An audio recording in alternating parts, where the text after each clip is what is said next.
We're in a crisis. The Labour Party's in a crisis of its own making. We have a neo-fascist party that's winning whole councils, parliamentary seats. We've got a massive economic crisis developing in America, which will sweep across the rest of the world. We could be facing mass unemployment. We could be facing a number of other terrible events. Europe is a prime example of what can happen. In France, you've got a neo-fascist party about to take the presidency of the country. You've got a rise of fascism in Germany. We've got ultra-right governments in other countries in Europe, such as Italy, where a self-proclaimed fascist is the president. So things are at a stage that none of us here in this room or in this meeting have seen before, ever. And we need to be preparing ourselves to put forward proposals and policies that are going to change the situation. The very first piece in the handout that I've given is a cartoon from 1929 criticising the national government, which was Ramsay MacDonald and the Labour Party. And this cartoon is taking the mick. Equality of sacrifice, vote Labour. And it's people on a ladder stepping down into a flood. And the person at the bottom of the ladder is an unemployed worker who is going to be drowned by the equality of sacrifice and all of them stepping down. We've seen this within the last 8 months with the present Labour government. It looks as if, and it is the case, that the only people that have been hit are working people, and some of the poorest working people in the United Kingdom. Taxation was changed under the Tories, the tax threshold that everyone is on, and it's different dependent upon how much you earn, but the lowest tax threshold is £12,400. And it was frozen in 1921. That was when the decision was taken. From then till now, with inflation, every single pensioner is hundreds, if not thousands of pounds worse off. And ordinary working class people on the lowest threshold are also missing out by thousands of pounds with food inflation, let alone council tax, let alone electricity increases, gas increases, water increases, and inflation. All of these things are taking place. As a personal contribution to this, hopefully discussion, my tax threshold has been frozen the same as everybody else's. And this year, with all of those increases that I've just mentioned, I'm now in deficit. I've lost a significant chunk of my state pension. I haven't had an increase, and it went up supposedly by £400. And I haven't got a penny of that £400. It's all gone on these increases. We have the same story for everyone else. It's popular, and it doesn't appear in the press, of course, but it appears on social media, demands for wealth taxes and tax increases. And I don't disagree with that. But what I do disagree with is it's too generalised. It's always asking for tax increases, but it doesn't ever identify what the tax increases should be spent on. And that's the killer. Now, I believe that what we would be doing if we start pressing or for wealth taxes, I believe that is a thing called a transitional demand. It takes people from where they are. If they agree with the wealth tax, which will never happen, it makes them realise that there's a problem with politicians. It makes them realise that the system isn't working on their behalf. But it's how we post the tax increases, what we demand the money is spent on. I might add at this point as well that it is a guaranteed way of defeating reform. Reform could not sit idly by and see us demanding wealth taxes. Now, I've produced, and I think it's material, not all of it exclusively, but I've produced some of the rich list that was produced in 2025 by the Times. And the first family, number one, the richest in Britain, is on 35,000 billion. This is a huge amount of money. And it comes in total to more than 7,000 billion pounds in wealth owned by the top 250, 300 families in Britain. Just another aside, many of these people that are on the rich list are on another list. And this other list is British Gas. Profits increased by 536% in years 21 to 24. Tesco's profit increased by 20% in the same number of years. Shell increased by 125% their profits from 21 to 24. Asda, 55%. NatWest, 110%. And utility bill profits per month, profit of 103%. Many of these people on the rich list are shareholders or owners of these companies that I've just read out. Ordinary people don't know this. Ordinary people are struggling too much to take the time to read this information and to garner this information. And this is where the transitional demand should come in. I've also included some papers on tax reforms that could raise over £60 billion a year.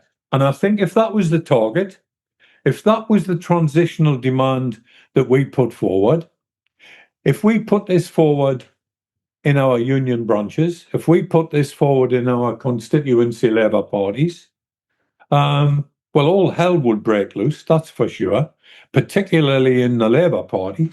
But and this isn't, you don't take this as a given. I've broken down the £60 billion into where it would be spent and how it could be spent. But it doesn't have to be that. The list that I've drawn up doesn't have to be the only list. It doesn't have to be a list at all. It could be other issues. But if there was £60 billion a year being raised, £10 billion to the National Health Service per year, on top of what we're already spending, £5 billion on dentistry per year. And remember, I think that would be quite a popular move, because there isn't a National Health Service dentist in Carlisle. And there isn't a one in Workington, as far as I can find out. And there isn't a one in Brampton, as far as I can find out. So the only places I've searched are those, and they're the ones that are coming up with no National Health Service dentists. £10 billion for elderly care per year. remember that many of the companies that own homes for the elderly care will be hit with this wealth tax. So they'll be paying for the money that we as a government would be spending on elderly care. 15 billion per year in education, for free school meals and breakfast clubs for all children in the education system. 10 billion pound on council houses, not building houses by Barratt and Pumerson and all the rest of them, but actual council houses. 10 billion a year. 10 billion on gas, electricity and fuel, petrol. And that's money we're taking off, or we should be taking off the gas companies, the electricity companies, the petrol companies, and giving it back to the users. So subsidising via their tax the costs and the charges that they're making. Now, I'm only using this as a series of suggestions because we could also explain how we're going to do it and what the impact will be in the health service, care for the elderly, dentistry, school meals, and council houses. We could explain the impact that would have and the benefits it would have.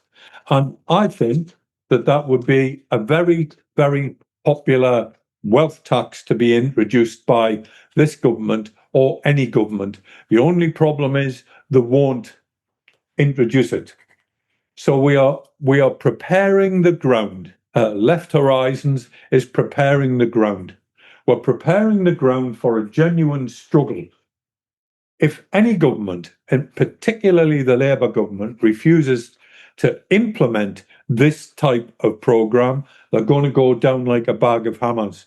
But in the process, reform will show themselves, I'm convinced, as somebody that will fight tooth and nail against all of these proposals. Every single one of them. And we help to defeat the far right in Britain as well. A transitional demand has to be used. It's time that we realised that the economic situation that we're in is not going to get better, it's going to get worse. We could have several million unemployed in Britain in a few years' time. We could have genuine and real poverty in Britain. In the 20s and the 30s, there was soup kitchens, and the soup kitchens were for people who were unemployed.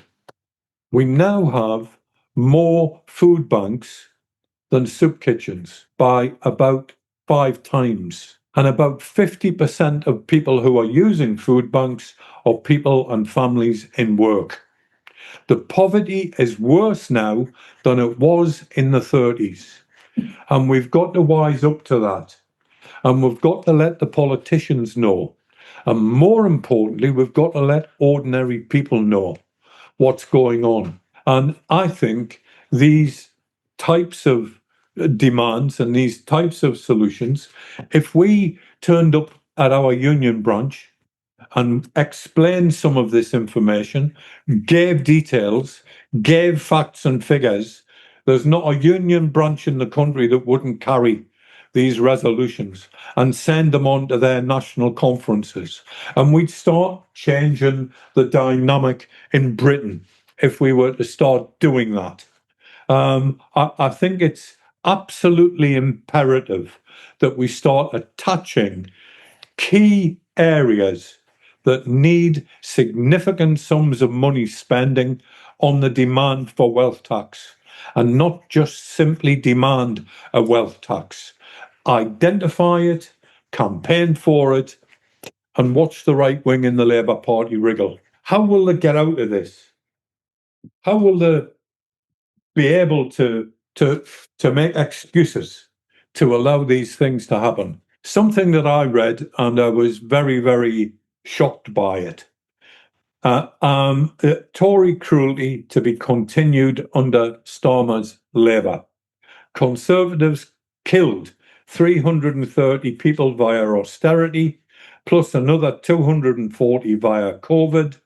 And the DWP killed another 400 with their first round of Fit to Work schemes.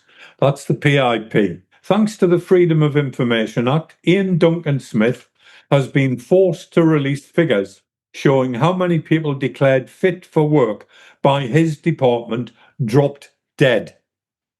More than 4,000 people died within 6 weeks of being found fit for work. The Department for Work and Pensions has admitted. It finishes as this corporate manslaughter or a crime against humanity. We have a parliamentary Labour Party. Hundreds of them. Even before the last election, there was hundreds of them. And not one of them asked a question that they would have had to have had answered. How many people have died because of the changes to PIP?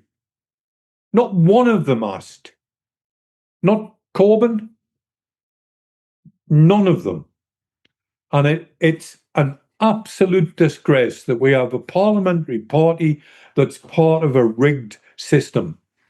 It's a rigged system in favour of the wealthy against the poor.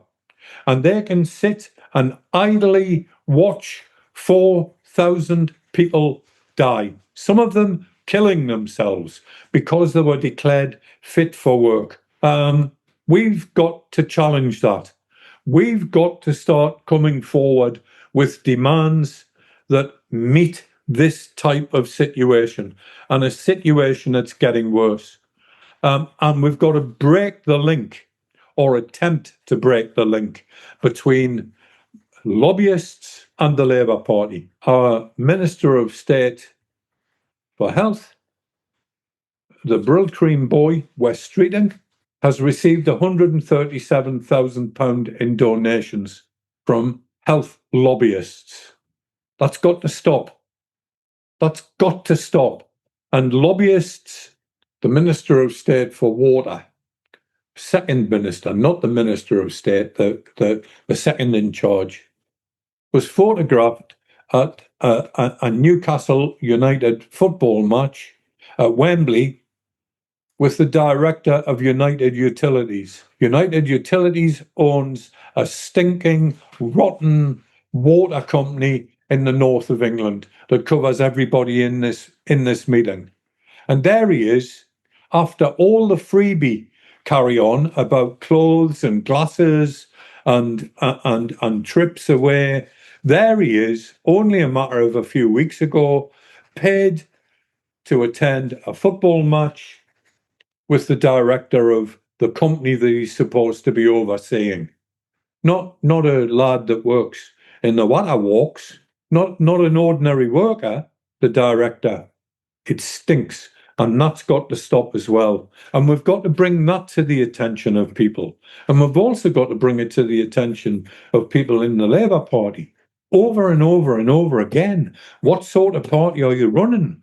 What sort of party are you trying to create?